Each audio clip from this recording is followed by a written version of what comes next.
When life looks okay but feels off, this is where we talk about it all. Hello, friends, and welcome to This Shit Can't Be It, where we have real, unfiltered conversations about rising through all the hard things and reclaiming your personal power, whether you're here to be seen, whether you're here to get inspired or motivated, or even just to find some tools on your own healing and growth, you're in the right place. I'm your host, Ann Oikel, and today we're going to be diving into literally this shit can't be it. And today's guest, we're doing a deep dive in how we go from perfectionism to wholesome. And today's guest is going to remind us how self love isn't a cliche, it's actually a path and somewhere where you can actually flourish. Hello, Ellen. Welcome. Thank you so much for joining us today. I'm so excited that you're here. I'm so excited to be here, Ann, and I just love the title of your podcast. This shit can't be real.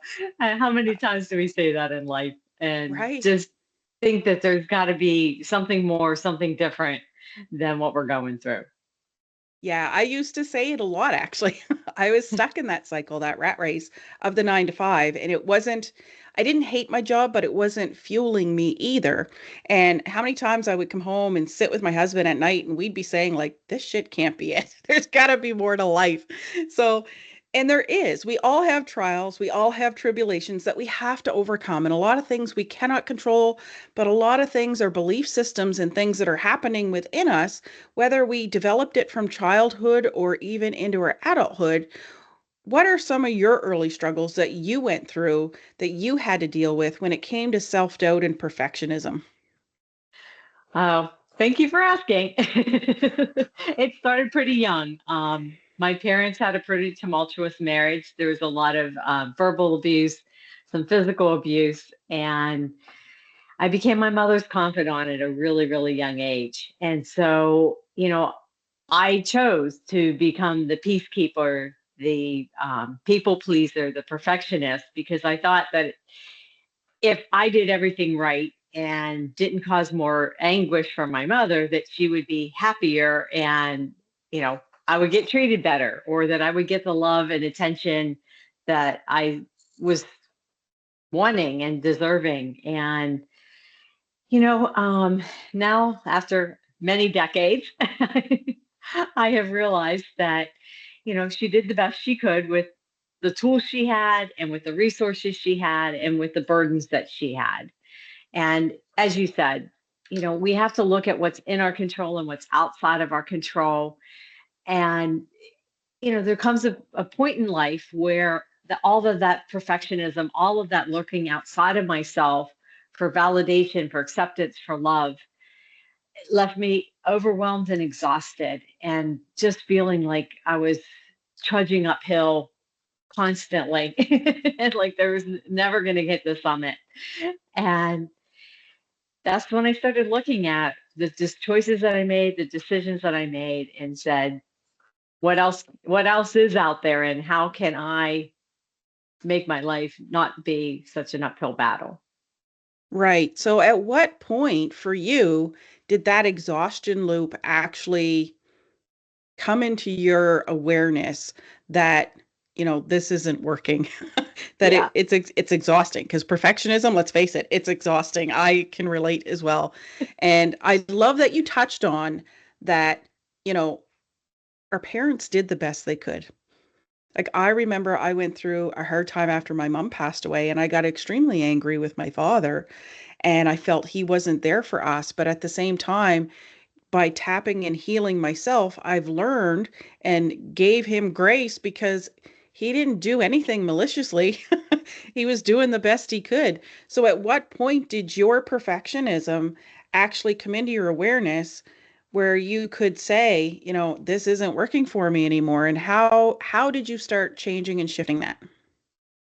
Yeah. So I was 38 and I was working at a hospital and, I was salaried and ran the drug information center, honestly wanting to control everyone around me. I wanted the department to succeed. I wanted me to succeed. And, at the time I didn't realize that I could strive for excellence instead of perfection. So that burden of these unrealistic expectations that everything had to be perfect, that every call had to be answered perfectly. And, there were a lot of times that if someone else was running the center, that I would pop in and say, I would help out because I wanted it to be right. And didn't get my own work done because of it. So I'm working, 60 to 80 hours a week instead of 40. And, I would just come home and fall on the couch exhausted. And I literally have to drag myself out of bed in the morning. The alarm would go off and my body actually felt like lead, like it just didn't want to get up. And that's when I really started to realize that something really had to change. Then I went and worked for Merck Pharmaceuticals because I thought if I'm going to work this hard, at least I'll go somewhere that'll reward me financially Right? for putting in these kind of hours, thinking that, I would have more control over my schedule. And in some respects I did. But again, if you're going to be a people pleaser, that means if a doctor says, I can only see you Friday at 3 it is. It's not, looking at my calendar and saying, well, I'd really like to get that 3 o'clock flight home on Friday. Instead, I'm taking the 7 o'clock flight home on Friday night and getting in, at 9 or 10 o'clock. And again, falling into bed, getting up. So, Yep. um, you And know, I'm glad you it's brought a that up because process. it's I mean, huge. Yeah. it doesn't happen overnight. No, no. And I'm glad you brought that up because that's huge. Like I I can relate. I was doing the same thing in my world. And that exhaustion, we feel like it's not in our control, but it actually is. We are choosing because of our belief systems to run that rat race. So for you, what shifted, what broke? Because you went from one side of the coin to the other side of the coin, and it was the same level of burnout. It was. Yeah. So eventually I got laid off from Merck.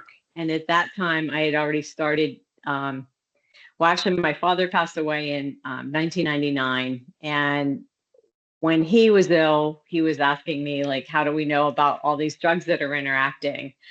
And I said, well, we test one drug and one drug. So that when we got up to like 4, 5, 14, which is what he was on, we really have no idea what we're doing. He's taking drugs to treat one condition, he's taking other drugs to treat the side effects of the ones he's already on. And it's like, really, what are we doing? And most of them are doing nothing but treating symptoms. They're doing absolutely nothing for the underlying disease state.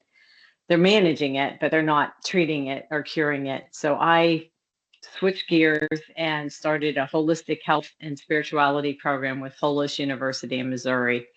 So when I got laid off, I thought, this is it. This is my chance to step off this hamster wheel of running, running, running, and really start learning to take care of myself. The other wake up call came 6 years ago when I tripped over the dishwasher and broke my wrist in the kitchen. And I had had osteopenia for a long time. It tipped to osteoporosis. And when that happened, it's like, okay, the health has got to come up to the top of the priority list. And so since then, I've been on a mission to get women to take themselves off the bottom of their to-do list, because if you're like me and most women, our to-do lists are never ending. So if we're at the bottom, we're never going to get there. So putting my own health care and well-being, so that's sleeping 7 to 8 hours a night, eating healthy, rest, and doing exercise. And not crazy exercise. It's 2 days a week and 2 days of weightlifting and 2 days of yoga. But already I can tell the difference, and I've been doing it for about 6 months consistently now. That it's easier getting up and down the stairs. It's easier getting out of a chair. So, it can be just really simple, easy things. They don't have to cost a lot of money. And I know that 7 or 8 hours of sleep sounds like a luxury, because when I couldn't get myself out of bed when I worked at the hospital, I was dropping into bed at midnight and trying to get up at 6. And 6 hours of sleep is not enough for this body. And No. so then it's saying no to something. It's Yeah. saying yes to yourself may mean saying no to somebody else. Yes. And I'm glad you brought that up because that was a key for me. Like you and I have a lot in common because what your dad went through with all the medication, my mom went through with all the medication. And it's powerful because you're right. The one thing that the medical system, and I want to be cautious not to bash the medical system because it can easily happen, but not intentionally. But they treat symptoms and they're very quick to throw a pill before even looking at holistic opportunities. And I even lately, I've witnessed this myself. Like my daughter is dealing with neurodivergence. She's got select mutism, ADD, high social anxiety, autism. Um, so, she has intermittent and situational depression. So it's easy for her to get depressed over a situation a lot faster than, say, you or I could. But I don't see, and I'm no doctor, but I don't see clinical depression. I see a very happy teenager most of the time. You can tell when she gets depressed, if that's the terminology you want to use it. And instantly, because she has heart palpitations, which is normal for kids that have, or adults, doesn't matter. If you've got the ADD and the neurodivergence, it's not abnormal to have the heart palpitations because the anxiety kicks in, right? And so we went to the doctor for that, and instantly something was said about depression. She wanted to give her a pill. And I'm like, no, no. Like her depression is something that can be managed with the right skills and the right teachings and trainings and, therapy. Like, why wouldn't you recommend that first I instead of know. throwing a pill at an 18-year-old? Like, are you joking me? Like, I got angry, but not Yeah. all doctors are that way. So I do want to be cautious, but that was my Yeah. personal experience. And it makes me irate because my mom passed away at the age of 57 and was just like your dad on all these different pills. Nobody knew what the other one was doing. The heart specialist was saying it was her lungs. The lung specialist was saying it was her heart. And neither one of them specialized in those things because they just tested the one they specialize in and everything was good. Meanwhile, her lungs are filling up with fluid and her heart's not keeping it drained. Like it was a rat race. It was unreal. And and that was I, back in the 90s. So my mom passed away in 97. So very similar situation. yeah. So I'm very cautious when it comes to medication. And I am just like you. Like I ignored my physical body clearly and dove into becoming a workaholic to avoid all the family challenges after she passed away. So you hit on a very key point of that exhaustion, that rat race. And one skill I've learned recently, and I've been applying it as much as possible because it takes a while to get into habit, and that's doing what they call RPM, which is looking at the results that you want, the purpose that you want those results. So the results would be like your goals, so to speak. Mm-hmm. But the M being a massive action plan, hyper focused on what's going to get you there, not all the things that's not. So if you're a working parent and you're like, okay, how do I get out of this rat race? Maybe you love your career, but you're still exhausted. How can you focus your activities at work so you're not working those 10, 60 hours a week? What can you farm out and delegate? What can you let go of? Because like you say, control is a big thing when you're dealing with perfectionism. I know, I'm sure a lot of people know as well that it's how exhausting that could be. So if you do like an RPM plan and the massive action plan is focused, hyper focused activities that's going to get you to the R, which is the results, and having the purpose behind it, then you become hyper focused versus just being the perfectionist. And and then you're more results orientated versus just trying to be everything for everybody all the time because I was the same way. I had to get laid off and have a child that was starting to get diagnosed to be able to step back and say, I need to show up, and there's nothing left of me for showing up. Like I was putting work before family, and we think that we work for our families, but it's really happening in the reverse, and we don't realize it because we're taught to go get a job and provide. So yeah, Exactly. it makes it tough. So you mentioned that you dove into spirituality and holistic healing. What did that look like? How did that help transform you? And what was one thing that stood out for you the most during that journey that our listeners could actually take away and say, that's something I could try? Well, certainly, like I said, the foundations of self-care. So it's tuning in with your body. It's checking in to see what you really need. Also, when before you add something else to your calendar or another project, I can't tell you how many times when I worked at the hospital, like they would just add another project. And, unless, like you said, with the results oriented, it's like, do we still need this other report then if you want me to do these two new reports? And, or is there some way to combine them so that the workload is less? Because you can't just keep adding and adding and adding. At some point, the plate gets overflowing and things start falling off and Yeah, don't get falls done. over.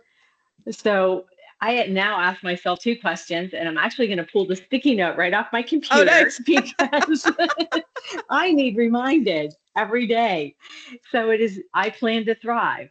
Before I add to my calendar, I tune into my body and I ask, do I have the bandwidth to do this without overwhelm or resentment? Because how many times a friend asks you to go for coffee and you try to squeeze it in between three other things you're doing that day, or your boss asks you for another report, or, there's another family gathering. I mean, some of these things are a lot of fun. However, if we're doing it, like you said, like your daughter needed help, but you had no reserves with which to give. And then that's where the resentment, the anger, the frustration, the upset comes in. And then you're snapping at your kids, you're snapping at your husband, you're snapping at work, and you're not your best self. I think we've all been there. And, as much fun or as exciting, or you think you can't say no to work, um, your body you can't keep saying no to your body. And so tuning in and saying, does that really feel good to my body? Is that really a yes? Or am I going to have to say no because I'm going to be exhausted at the end of the day, or feeling pressured and rushed if I'm trying to squeeze this one more thing into my day? And then the second question is actually kind of humorous. Do I even want to do it?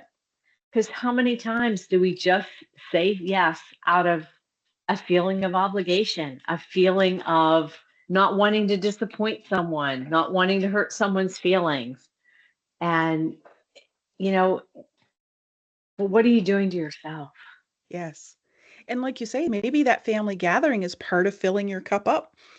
Maybe you need to say yes to some of this stuff, but you'll like you say, if you quiet your mind and your body enough, your body will speak yes or no. It really will. It took me a long time to realize that. Yeah, Like I almost know. 50 years. I Yeah. was probably in my mid late 40s before I started learning this stuff.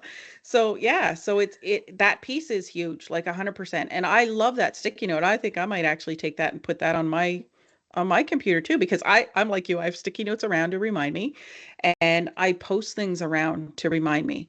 If you're feeling that tapped, capped, and strapped, and you've got deadlines, then are the deadlines part of that massive action plan that's going to get you the results?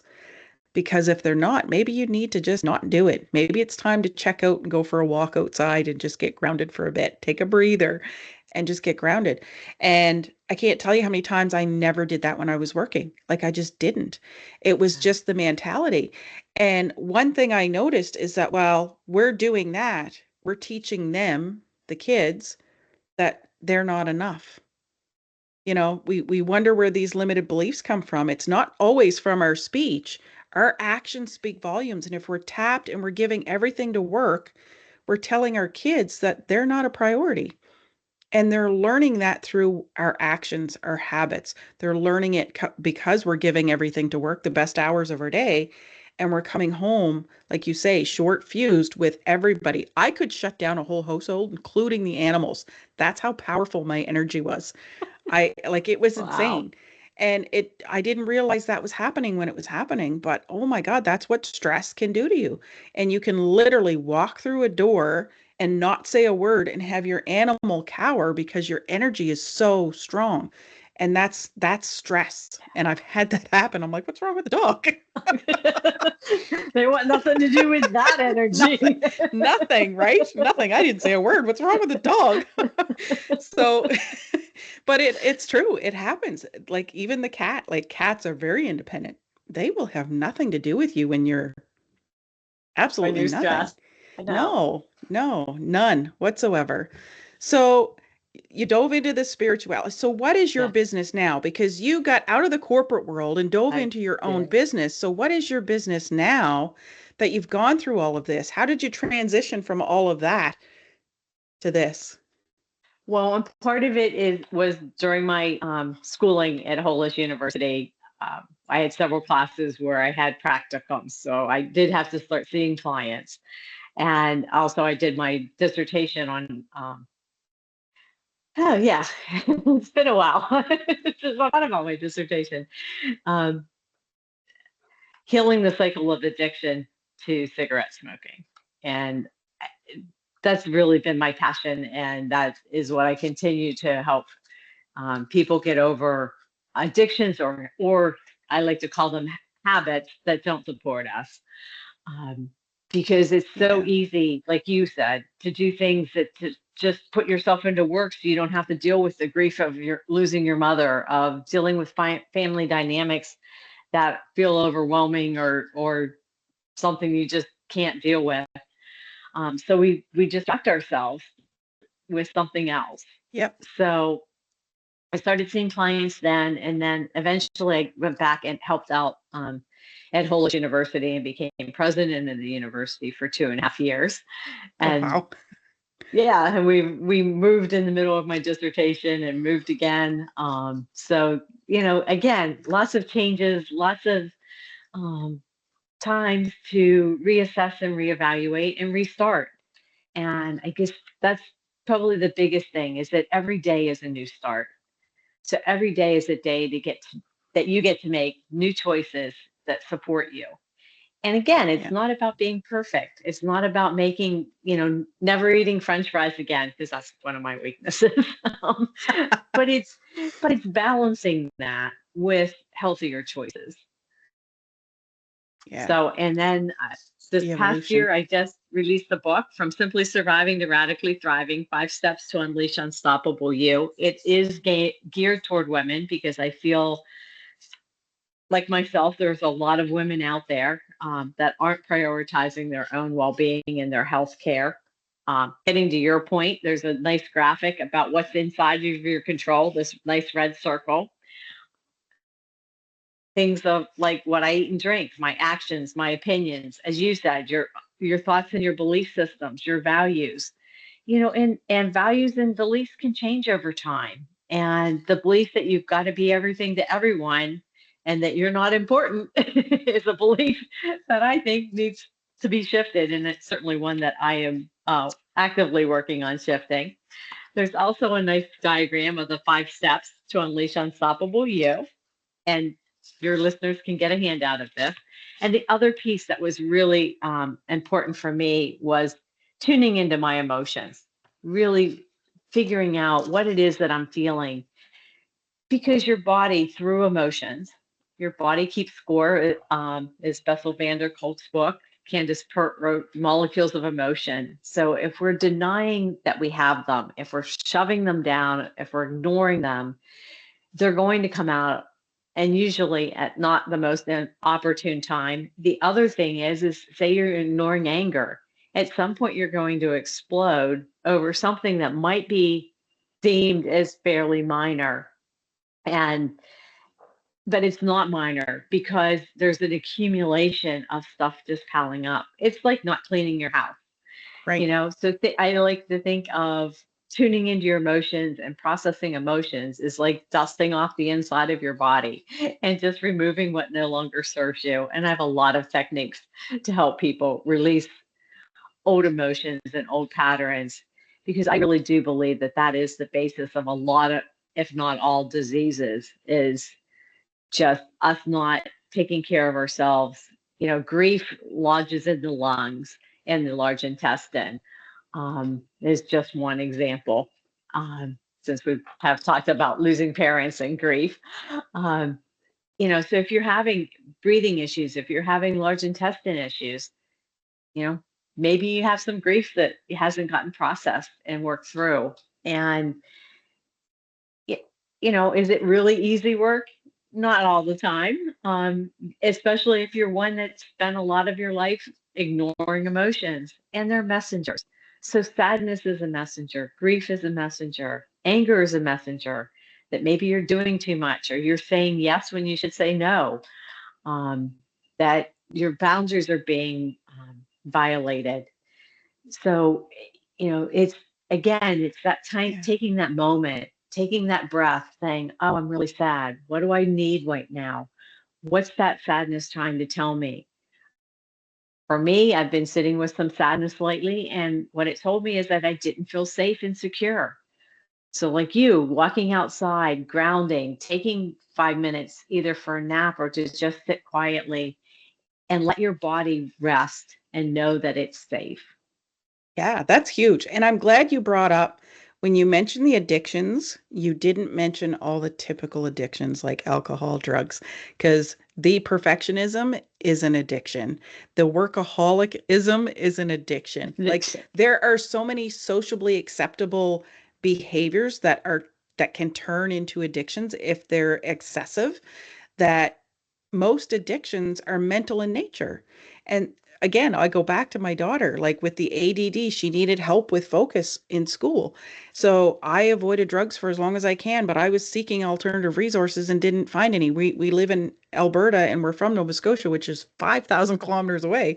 So I didn't have the connections that I had back east. So trying to navigate this and get her as quickly, like get her resources as quickly as possible and not finding anything that worked, I caved into the Vyvanse. Now, the Vyvanse is chemically not addictive, but like I said to the doctor, if she thinks she needs it, is that not an addiction? And it's You ask a science, good question. but it is though. Yeah. And no different than me becoming a workaholic to avoid the family. That was an addiction. You talked about weight. It took me years to not understand because I was so tiny and thin and active when I was younger why the weight came on. The weight came on because of safety belief systems. I didn't, like you say, I didn't feel safe. So with weight on, nobody's picking me up now with extra excess weight and a black belt. Like, it's not happening. But this is how my brain was thinking, right? So there was safety in the weight. So now that I know that, I'm working on shedding and looking at the underlying belief systems of all of that. But again, that came to me just in my late 40s, mid to late 40s, that awareness just came to me. I didn't understand it prior. I was just like, I'm just too busy to add exercise. And the one time I did add exercise, my I popped my knee and I ended up needing knee surgery, so I couldn't go back to that gym because the bulk of the equipment was putting strain on my knee. So I stopped. So I had lost like 20 pounds just naturally, didn't change my eating habits. I dropped, but slowly that weight came back on because I went back to doing nothing other than just working. So, yeah, it's tough if we don't address it. And it's not something that you address once and oh, it's all done. You've got to peel back the onion, the layers. Got to break it down. And if you don't break it down, then you're not going to make the progress or the evolution. So Yeah. that's awesome. So I will attach the link that you gave me to help people get access to that free resource of the 5 steps. And yeah, all your contact information. If anybody wants to work with Ellen, her contact information will be below in the description. So at the end of this video, feel free to go check it out. But I just want to thank Ellen for coming in and sharing so much wisdom, your process and everything you went through. Because, like I say, I was shocked when we started connecting at how much we had in common. It was crazy. Yeah.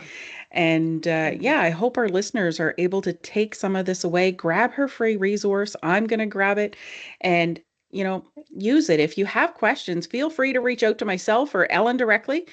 And, don't hesitate. That's what we're here for. We're here to support you. Like I've got a program that I'm creating that's online that's going to allow people, the self discovery on their own terms, but there's supports in the background are going to be there. So it's going to be huge. I'm excited when I can actually get it launched. I have a wait list started, but yes, I love the work that you're doing with women. I love the evolution and how you're working and focusing with all addictions, not just Yeah. the acceptable socially labeled addictions, because there's so many Yeah. hidden ones that we don't There are. discuss and we think it's normal. And yeah, just know that that stress, that anxiety, that working nonstop is not normal. And no one in the workplace, no employer that I've seen yet has said, no, we need extra resources so you're not doing this. My last employer, I went through this and it's like they were pulling teeth and I had to say, either you hire somebody or shit's going to fall and we're going to lose customers because I'm done. No more overtime, no more giving, giving, giving, because I'm killing myself for what? And in the end, when things got slow, I got let go because I was one of the highest paid. And now most people would be resentful because of how much they gave, because I gave a lot. When we were busy, it was busy. And I gave a lot. Most people would have gotten resentful. I was actually grateful. And see, that's what's in our power is how we look at things, how we see things, the meaning we give it. I had like 90 seconds of pure shock and then I was like, yes. Even the HR ladies expected me to explode because that was my natural response. Before I started this healing, it was like poof to blow up. And I was actually sitting there grinning. I could feel the weight leave my physical body. I could feel it leave. And I was sitting there grinning and she's like, "You're handling this really well." And I'm like, "Yeah, I'm Yes, stoked." I am.